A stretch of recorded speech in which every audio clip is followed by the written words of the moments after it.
Welcome, hustlers, to the Live Your Lifestyle movement.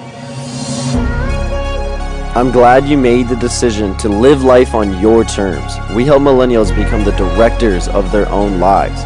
My name is Austin Varley, and you're going to learn and master tactful strategies, blueprints, lessons, and the ways of the 5% around the world. But first, what's your ideal lifestyle? Now that you know what you want in your future, let's create you a blueprint to achieve it. It's only a matter of time until you are living your ideal lifestyle.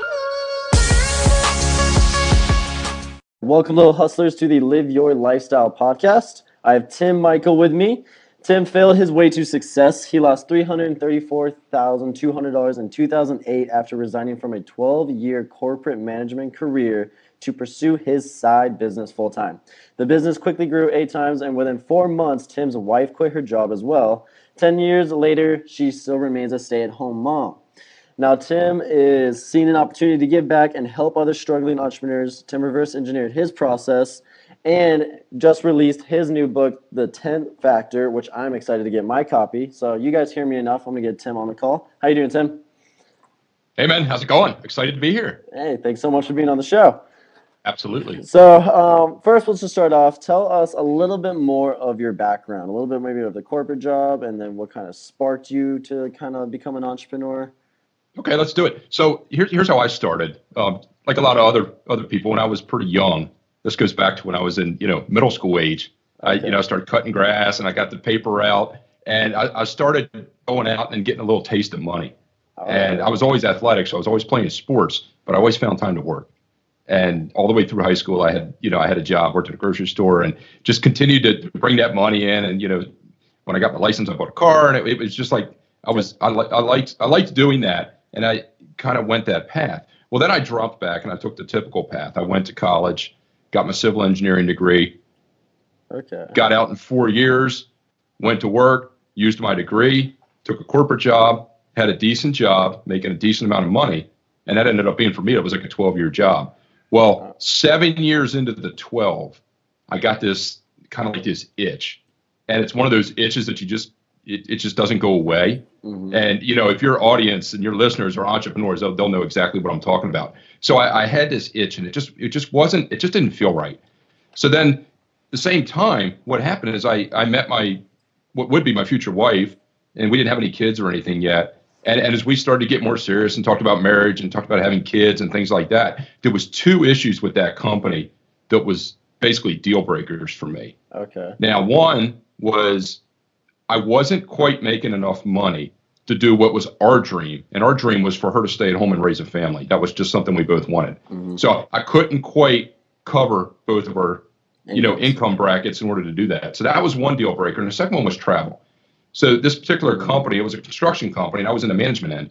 When we would work on a big project, you're talking about a $40, $50, $60, $70 million job, and I'm managing these things. They're not all right in your backyard. So here I'm in Maryland, and we had this constant threat of being on the road. So it's not like you think of corporate travel where you hop on a plane on Tuesday and you come home on Thursday. No, this is where you go get an apartment somewhere else in the country. And you might come home maybe once a month to see your family. So it's kind of like you're visiting your family versus traveling away from them. Jeez. So that was great when I was in my 20s. I spent a couple years in California, up and down the coast. And got to travel, see everything. So I went through this long stretch where I was in town. And things were good. And that's when I had really met my wife, and we had gotten serious, and we had got engaged. But there was this constant threat. When's the day going to come when they're going to ship me out of town? When I got to go back out. You just never knew. So as things played out, we knew we were going to have kids. We knew that I wasn't making enough money. We knew that travel was always a threat. Mm-hmm. So I started a side business. And that side business started to do pretty well. And what I was doing with that money is I was just banking it. We were living off of salary. My wife still had her job. Well, then fast forward a little bit, get married, and on the way to having our first child, and I get that call. It's Friday afternoon.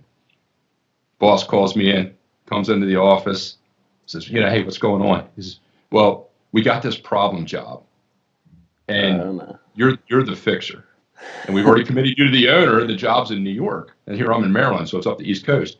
So I asked the questions that somebody with 12 years experience asks. Mm-hmm. I started by saying, okay, so how many days a week is this job working? 7. How many shifts a day? 3. You've already committed me, right? Yes. And I'm the fixer. I'm the guy that's going to make this thing go away for this owner. So you basically promised the world for me. Got to pause, that pause where you don't get the real answer. Yeah. So I said, okay, well, I'm not going.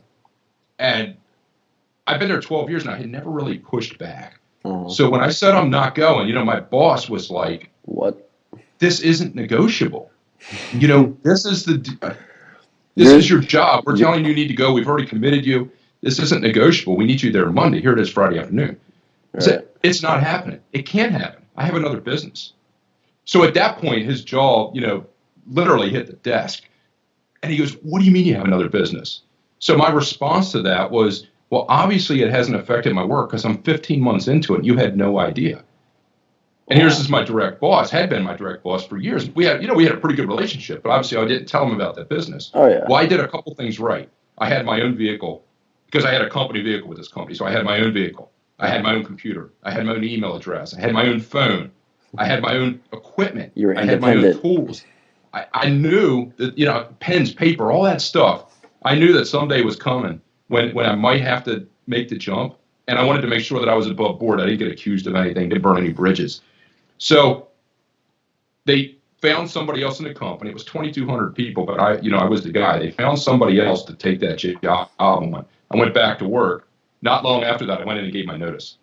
And when I gave the notice, in the process, I had to sign over my stocks with the company. Okay. I wasn't vested in $334,000 in change.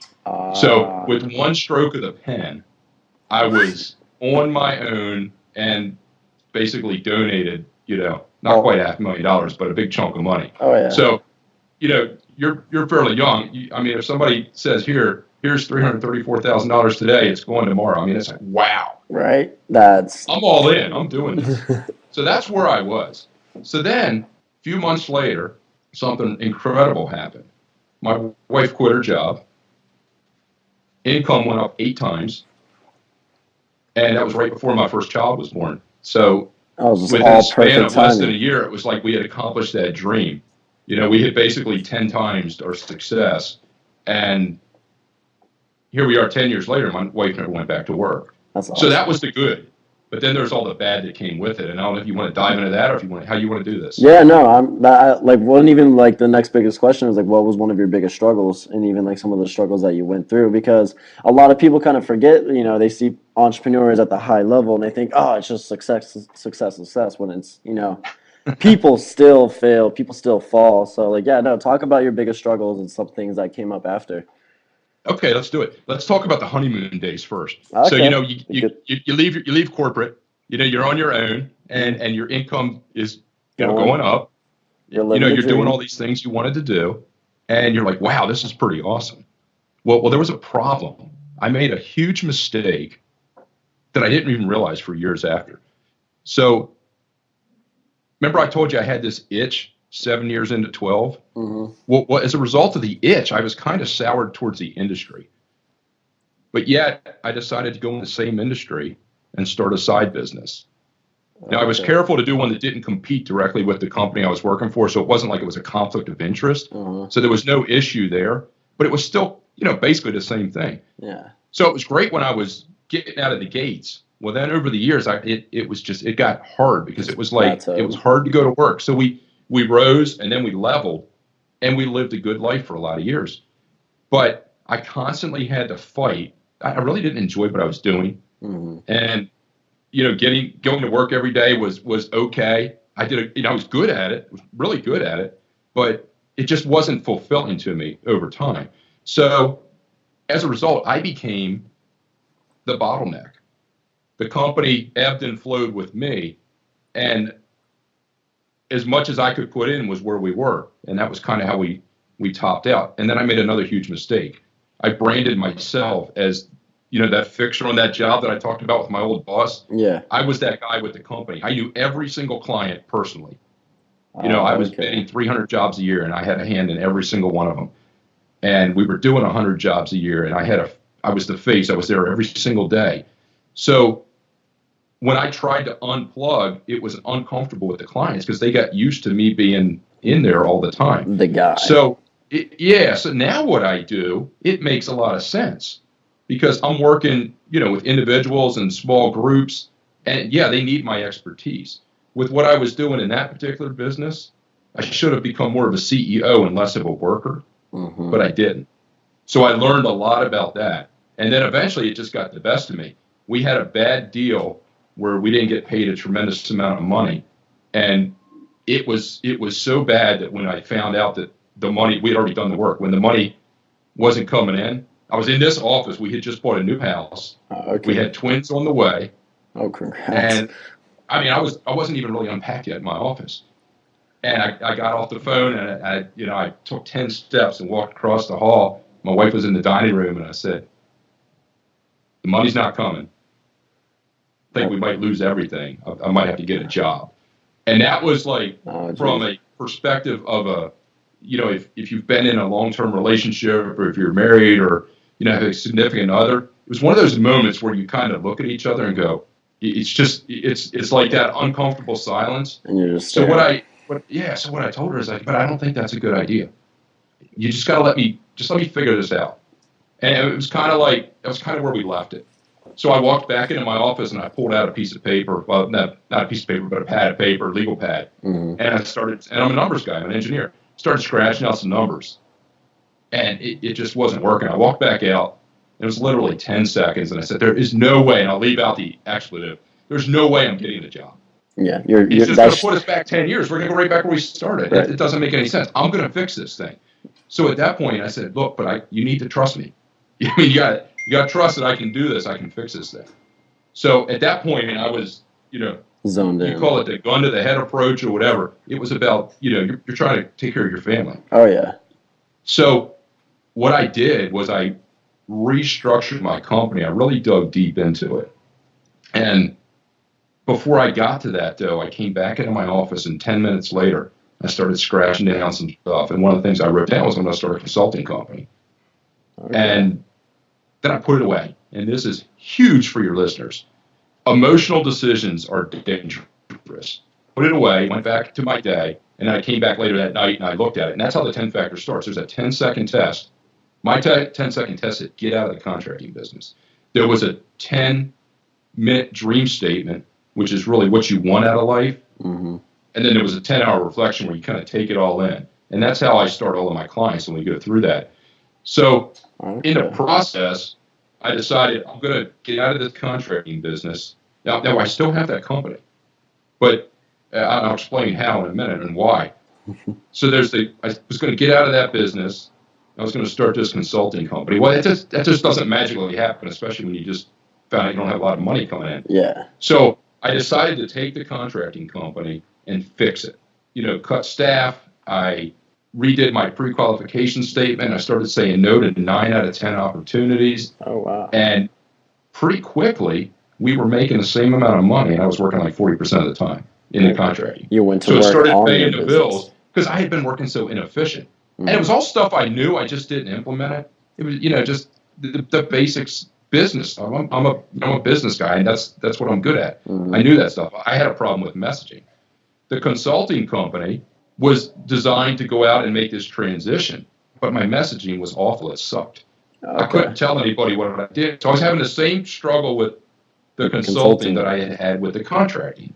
Now, with the contracting, I really never was good at saying what I did. I talked too broad, and because of that, I niched up instead of niching down, and there's a whole bunch of issues that come from that. With the consulting, I said, I'm not going to do that. I'm not going to repeat that mistake. So I was having a back and forth with the company that did my marketing, and I said, I'm going to be a business consultant. I'm going to help others. But you're a contractor. But I'm going to be a business consultant. This is what I'm going after. No, I'm telling you, I'm going to be a business consultant, but you're a contractor.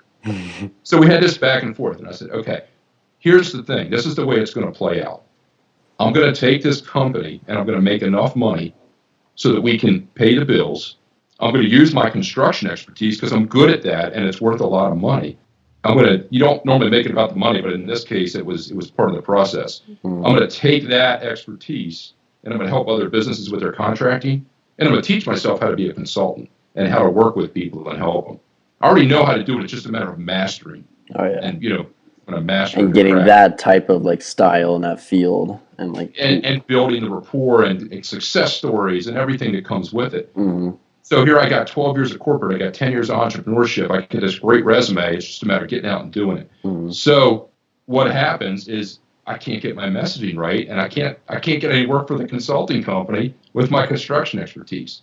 So I'm having coffee meetings. I'm having, mastermind group meetings. I'm having meetups. I'm talking to people. I'm calling people on the phone. I'm emailing people. I'm just not getting any traction. Nothing. But we're continuing to pay the bill with the contracting company, and I'm kind of spinning my wheels with the consulting. So I said, you know what? Just screw it. I went into LinkedIn and I wrote construction expert for my headline. It was like, boom, the phone rang.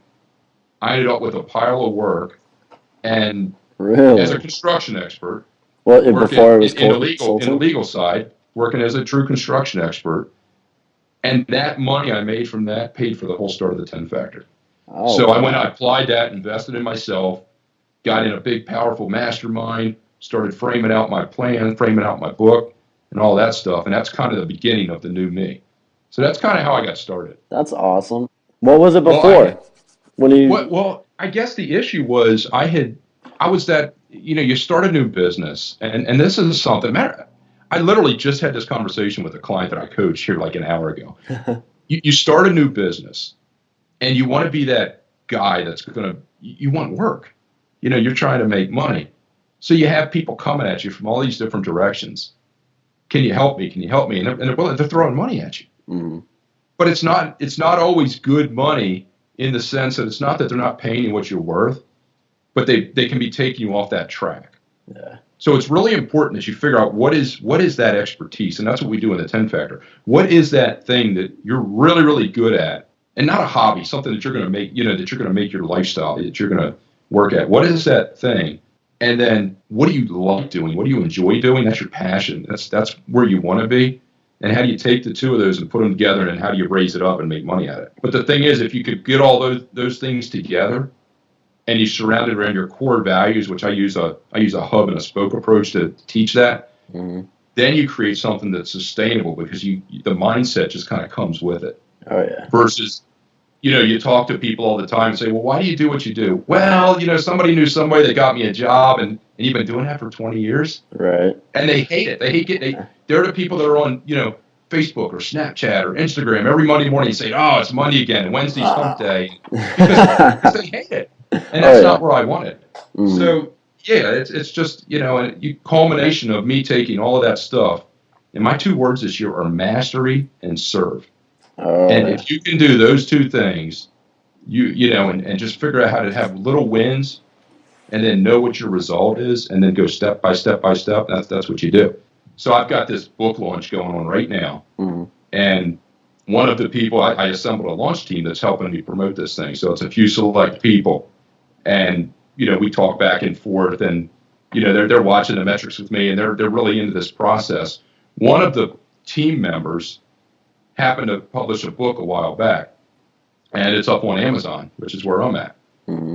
So she's been given and given and given to me, helping this launch, just donating time and everything, and, just giving, helping out. Oh yeah. So I get on Amazon this morning, and I'm checking out my book, which is just blowing it up right now. And I look, and I'm seeing the same thing everybody else is seeing. I'm just on the public page. Yeah. And what Amazon does is they match you with like books like that you might be interested in. So here's my book, and sure enough, her book is on my page now. Oh, no way. And she's helping me on my launch team. So I instantly hop on a Facebook Live and do like this whole big broadcast, because it was like incredible. It's like there's a perfect example of somebody that's giving, and what returns is Amazon is now using my book to promote her book. That's awesome. Incredible. That's also even like literally happened this morning. That's like a little bit of a law of giving, as well as like law of attraction too. Like just kind of like helping you out, and her book is now popping up too. That's awesome. Yeah, man, it's incredible. And then so her and I have been back and forth all day, because now she's doing now she did a Facebook Live to promote that, and then we're back and forth. And yeah, and she's somebody that hadn't done a lot of video. So she's been watching me do video, and now she's inspired to start. To get into so in the last week and a half, she went from no video to recorded video to Facebook Live. That's awesome. You talk about like growth. And then, you should definitely, if you're talking to your listeners about part of my process, mentorship and masterminds were absolutely huge. Mentorship and masterminds. So your book, The 10th Factor, it's about the 10 steps to help a business achieve success, right?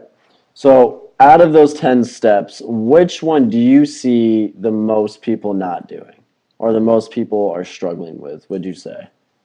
Okay, it's the front and the end. So the first step is it's factors, FACTORS, factor spelled backwards with an S, and then 10, TEN. Right. So the first step is focus, which is all about mindset. Okay. And the last step is never forget, which is all about giving back.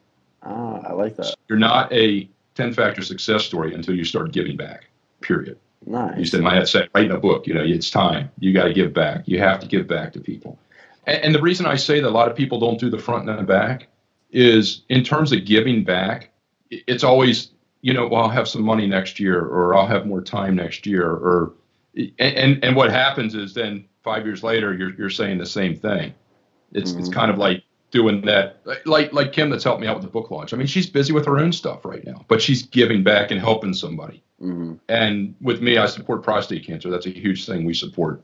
Nice. And then, mentorship, you and I had a meetup where we spent some time on the phone. I was telling you about one I had today. Mm-hmm. I love doing that, talking to, and it's not all younger people. It's older people too that are just trying to find themselves.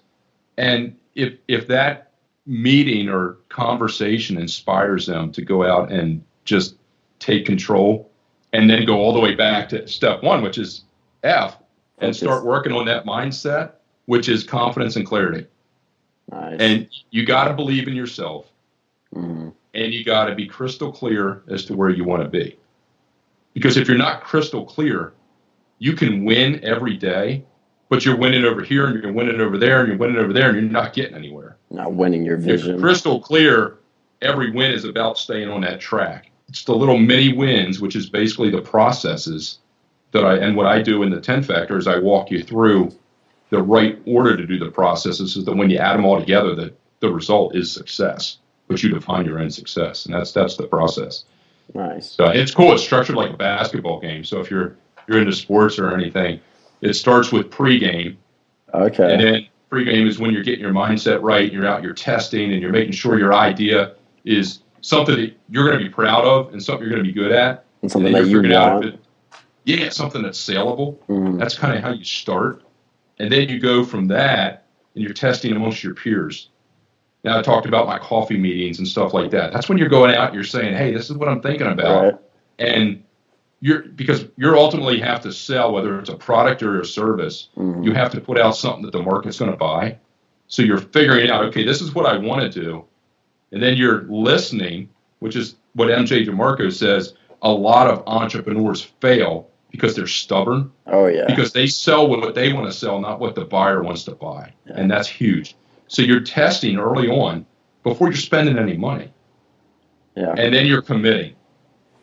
And all that happens in pregame. Then you go out in the first quarter and the second quarter, and that's when you implement, you get started. You start taking action. And then what happens in the locker room at halftime, whether it's football or basketball, that's when you make your adjustments. So halftime is when you optimize. Oh. And then you come out in the second half and the third quarter and the fourth quarter, and that's when you scale. I like that. I like the way it's set up. Yeah, and then in post-game, you take calculated steps to sustain. Mm-hmm. So, whether that's, you're into grind when you're running through this, because this is 10 months of, anybody tells you entrepreneurship is easy. You mentioned that on the beginning of the episode. It's not. Oh, yeah. It's not. If you want easy, go get a job. Oh, yeah. Period. It's easier to collect a check than to create a check, and you got to. Yeah, I talk about shiny object syndrome all the time. People want something up here, but they don't want to put in what it takes to get there. Mm-hmm. Those people started down here too. I like that shiny object syndrome. Yeah, I talk about that all the time. I haven't heard that one before. So then at the end of the 10 factor is your post game. So you take your steps to sustain, get yourself prepared to, life after that grind, because, that's what you need to do. And then the other thing you do is you enjoy. I mean, you do all this for a reason, right? You want to enjoy yourself.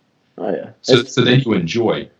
And then the last step is never forget.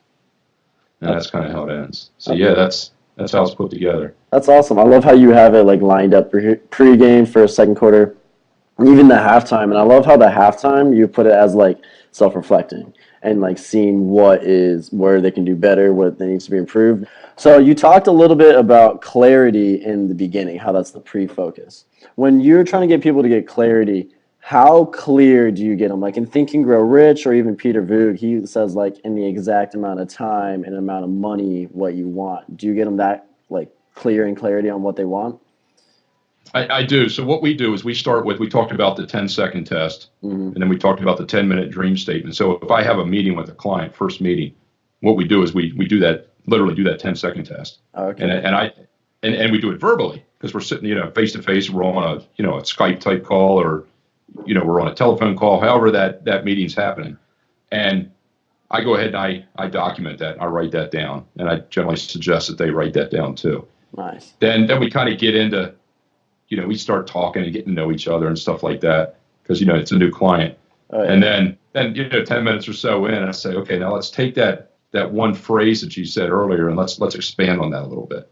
They're doing that 10-minute dream statement. That's kind of like they're filling out that paragraph. They're talking a little bit more. Then we put it away. We finish, getting to know each other and stuff like that. Because, you're not going to, in one session, you may pick one or two things, but most of the time when people come to me, even if they think they know what they want, they don't. And I'll tell you why in a minute. So then I send them home and say, hey, tonight, after the kids go to bed, or, after you get home from the gym or whatever, go ahead, pull out a piece of paper, get rid of all the distractions, put the phone away, turn the computer off, turn the TV off, just you and a piece of paper. And if you'd rather type it, you can type it. And go ahead and write about a page. And it's like journaling. Just go ahead and, what are you thinking? Why, what are you about? Why do you want to be there? And then we'll talk about that next session.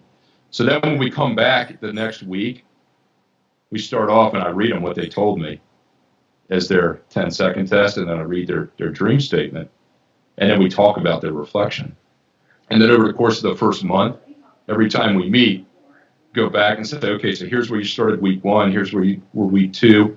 And the growth is it's incredible. I just had a client do a testimonial video for me a couple weeks ago where she had walked through a month of that. And it was, oh, that's awesome. She was all over the place, and now she knows exactly what she wants. And then today we had a session, and she just applied to like her dream career. She did this crazy video application and all, and had to build a website overnight in order to get it submitted. And if this comes in next week, that is like a huge game changer.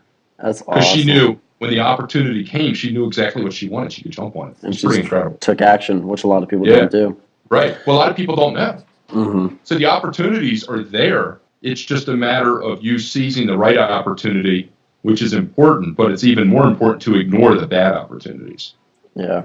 And that's awesome, because in my last episode, I was even talking about awareness, because once you become so clear in what you want and you gain that clarity and you start like thinking about that, because, thoughts are things, the world's going to start throwing you, opportunities and start throwing things at you. But if you're not aware of it, you won't take action on it. Right. And that's why messaging is so important, because as you're continuing to talk to people, I call it spreading the word. As you're continuing to share your message, and you do that through content, you do that through videos, you do that through providing value, you're not getting paid for that directly necessarily. Oh, yeah. I mean, you may be getting paid for speeches and things like that, but in general, you're putting out lots and lots of content. Mm-hmm. But so is everybody else. Yeah. Especially so how is your content different? Well, your content, if it's hyper niched and you're talking to that avatar, who is that ideal client, until you're crystal clear, you don't even know who your ideal client is. Oh, yeah. Once you know who your ideal client is, everything changes. Because then all your messaging, it's just you and that person. And I generally suggest it's a guy and a girl. It's one of each, because usually you're dealing with both sexes. Mm-hmm. But you're talking to them. So if you're doing a presentation, what does that avatar want me to teach them? That's awesome. And if you can do that, then your message is going to the right person. And then the people a little bit on the side of it, either direction, are still buyers. But there's definitely a know you, like you, trust you funnel that everything hinges off of. You're being sold every day. Like ads on TV, ads on the radio, billboards, now social media. So we're so constant to be able to block it out that once you do direct response marketing and you like really know them and you like can hit their hot buttons, their emotional, their pain points, then you're really talking to them. And I think that's a very good key to get your message down to like so clear. And that's even something that I've actually never even like kind of thought of, is getting your message down very clear, not as well as just your goals, but like who you are. So when you are helping people through this process from, their first session, when they do the little 10-second, 10-minute, do you see it change drastically like over the month? It's like, usually the reaction is something along the lines of, wow, I can't believe I told you that's what I wanted to do. But you have to understand that a lot of people have been carrying this for lots and lots of years. Yeah. And usually, and that's why I talked a little bit. Some people use the 4 overlapping circles to teach. I use a hub and spoke approach. So I'm trying to figure out, over the course of your life, like you're relatively young, but if as you fast forward through the years, you're probably going to have different phases where you do different things, as your brand grows. You're already doing it from what I know. So that hub is what represents your core values. What do you stand for? What is your big why? Really, what do you want out of life? What does it mean to you? Your inner world, like. Exactly. If you can figure that out, most people talk about the spokes. What's the diet I'm on right now? What's the exercise plan? Who are the guys I'm hanging out with, and the gals I'm hanging out with? All of that stuff it's important in the moment, but it's not going to get you where you need to be. So if you can figure out what that core is, you're going to go through your life and you're going to live all these different spokes. But that core is never going to change. That's who you are deep down. And most people never really tap into that because they just do what everybody else tells them to do or thinks they should do, which is usually does not align with what they want. Oh, no, and that's why so many people are so miserable with what they do out of life. So I'm all about creating something you love, because then even when you are in the grind, like I'm surprised my eyes are open right now because we're in book launch mode. It's like, oh yeah, it's not, I'm watching the metrics and we're making adjustments based on how the numbers are doing. And, it's like any other product launch. So, but I'm loving every minute of it because I'm in the right space. And you're in the right mindset. If I wasn't in the right, I'm in the right mindset. And I know what the end game is. I know what the result is. I know what little wins I have to get along the way. And if I didn't know that, how could I teach somebody else how to do it? Yeah. And that's also why it makes you such a great mentor, is because, one, your expertise, one, you've been in the trenches, and not only that, you're still in the trenches. So I think a lot of people respect that as well. So while you're teaching them the steps, the process, which one do you see people having the most hard with, or the ones that kind of take them a while to get on to the next one? So there's a couple things. And it's funny because I can look at my podcast and I can see what I do the same thing as you and a little bit differently, but I try to use every episode to teach a piece of, the business. So I find that people go back and they definitely listen to my podcast on delegating. Okay. They definitely go back and they listen to my podcast on time management, keep going back and downloading over and over again. Okay. They definitely struggle. So they struggle with getting out of the weeds and being a entrepreneur, not a worker bee, being a queen bee. That's a huge struggle. And it's because you're so into what you do. How do you let somebody else do what, well, guess what? They probably can do it better than you if you find the right people. Right. That's why in the 10 Factor, we align with all-stars, and I teach you how to do that strategically. Oh, but awesome. So that's a big one, is delegation. Delegating is huge, and time management is huge. And time management is more than just what do I have to get done. It's like when I put my schedule together, I put every personal activity on there first. And then and with that goes my investing me activities. Okay. Then my clients go on there. And my schedule, you see how it's filling up, but guess what? The personal stuff, absolutely. Like I coach youth sports year round. That's awesome. And I'm involved in my church. I sit on a committee there. So you put that in your schedule first. Absolutely. My book launched on Tuesday this week, and Monday, my wife and I spent the morning looking at a new preschool for our twins that are going to school next year. And I spent like 3 hours in the afternoon at my older daughter's parent night at dance. So like most of my day, the day before launch, was personal stuff. Right.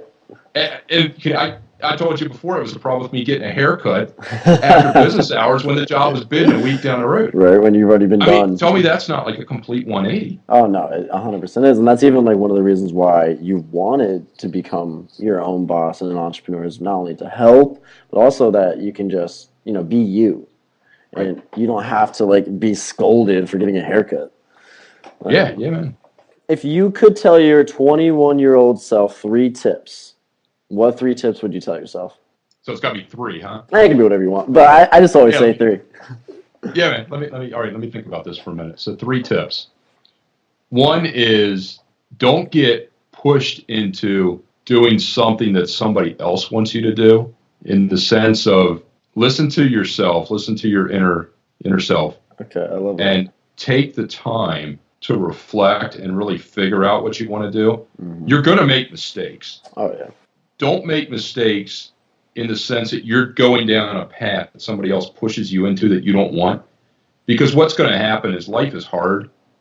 And when life gets hard, if you're in the wrong space, it's a lot harder. Oh, yeah. So that's big. Circle of influence is absolutely huge. From the time you're young, invest in yourself, but get yourself around the right people. And 21, when you're 21, you've got the partying friends, you got the friends that are, in today's economy are out there just crushing it. Oh, yeah. And you got the people that are going to be 41 or 51 doing the same thing, saying, hey, remember when we were 21? You need to figure out who you want to be around. And you talked about Peter Boog a lot, because, Peter's really one of my mentors. His book, 6 Months to Six Figures, was, for me, that really impactful book I ever read. Mm-hmm. And I've read a lot of books, but that was the one that hit home with me, which is why I got in with them. But, in terms of that whole piece, you are going to be, whoever the 5 people that you hang around with, it plays out over and over again. It's scary. If you hang out with 5 alcoholics, you're going to be the 6th. If you hang out with 5 people that are making a lot of money, you're going to be the 6th. Right. If you hang out with 5 people that are unemployed, you're going to be the 6th.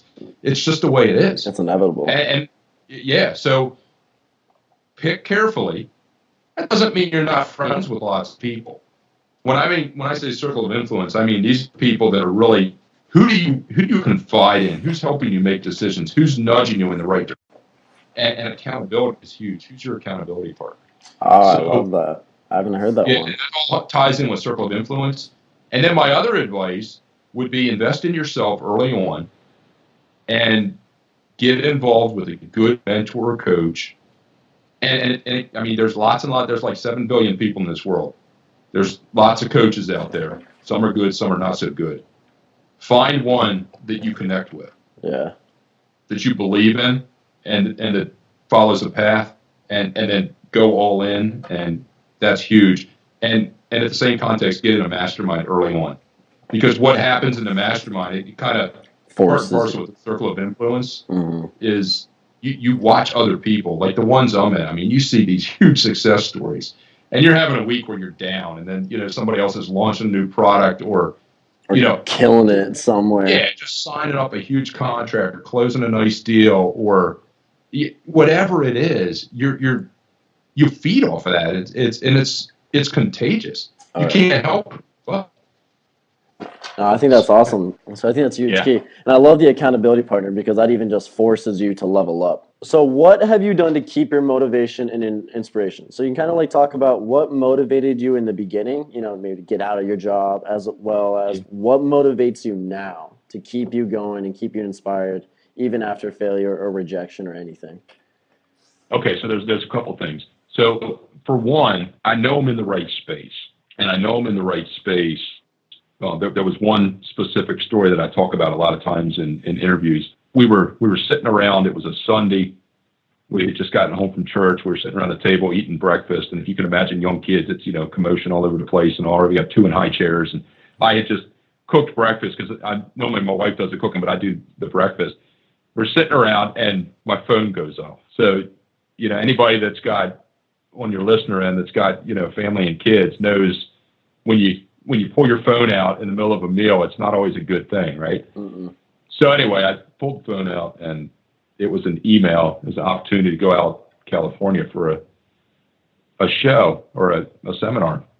I said to my wife, I got this opportunity to go out and I think it's a good deal. I think I got to do it. And she goes, just, put on the credit card, buy your plane ticket and go. And I said, oh, by the way, I got to leave Thursday. Here it was Sunday. And it was getting to school. All this stuff was getting ready to start. And, so I went out there and was around, I met Brendan Bouchard. I met Les Brown, or saw Les Brown speak. I met Tom Bellew. Saw awesome. Peter Booth speak.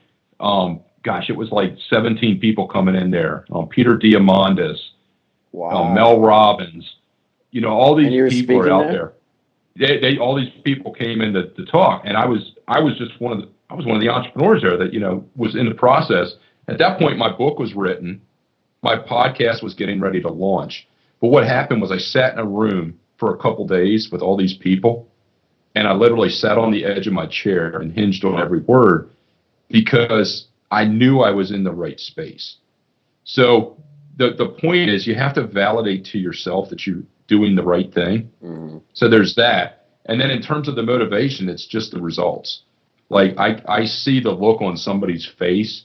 I talk about little kids that I coach, they can't hit the ball. They don't know how to swing the bat. They don't know how to hold their hands. They don't know how to adjust their stance. And they're like so close. And you make one minor tweak and you go, just do this. And it's like, boom, they make contact in their face. Like, you'll never, ever forget that look. It's like when a kid takes off on a bike for the first time. Oh, yeah. Well, guess what? When you coach and mentor people, you get that same look. That's awesome. And that, for me, is, again, it comes to the giving back because I like to see the other people. And that's just something that's in you. Not everybody has that. I love that. So Jim Rohn was all about philosophies.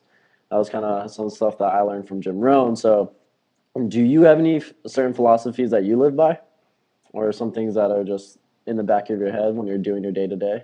9 out of 10 people are not going to like what you have to say or even care what you have to say. Mm-hmm. You have to understand, you have to know in your heart, and you have to, comes back to mindset, that you're talking to a certain group of people and you're talking to them.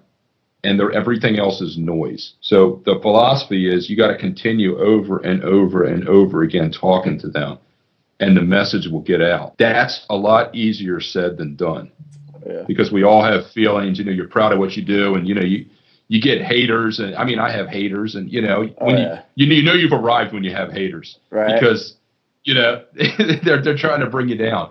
So all of those things come back to, the philosophy is you got to do what you believe in, and you got to be real and authentic, because if you're not, eventually the curtain's going to come down. And then all of that trust you built up being fake is gone. So then you've let everybody down. So that's huge. Yeah. And, ethics, all of that stuff, the normal stuff, just whatever you do, you have to be proud of what you put out there. You have to take pride in it and you have to understand the moral responsibility that you have in a service type industry, that people are really implementing things you say. You are impacting people's lives, good or bad. So master it, don't teach it if you're not mastering it, and, get out there and help as many people as you can. And just put yourself out there. What helps you really develop that mindset and that belief when you're coaching these people to really believe in themselves as well as believe in you? Well, it's kind of simple, actually. Once you help them realize what their core values are, what they really stand for, everything kind of works itself out. Then they kind of just follow the path because of what's in front of them. Right. So what I try to do is I have a really strong belief, or you call this a philosophy. If I'm not going to tell somebody what to do. So my job is to help them make the right decision for what they want, because we talk about success, we talk about results. My definition of success is different than your definition of success. So once we figure out what is you being my client, what is their particular definition of success, then what is their core value, and then how do you get from A to Z? Well, that's what the 10-factor blueprint or roadmap does. But if you have if you get in the right space by doing, laying the right foundation, it all comes down to the foundation. If you get that right, everything else just kind of works.